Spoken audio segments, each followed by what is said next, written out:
Hi everyone. Today we will show you how to make your Google Drive private. If you want to restrict access to your files and make sure only specific people can view them, we will walk you through the simple steps to keep your account and files secure. Let's get started. On your Google Drive dashboard, you can see all your files here. If you want all of them to be private, just select all. Or if you only want certain files to be private, just select those. Once you have selected the files, just right-click and choose Share. In here, we need to make sure that no one else is listed, only you.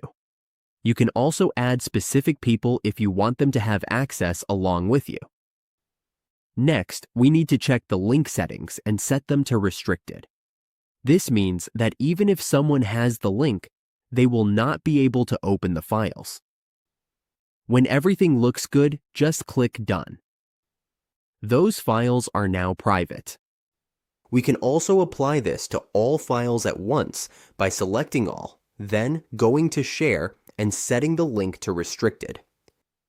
Your Google Drive is now private, giving you full control over who can access your files.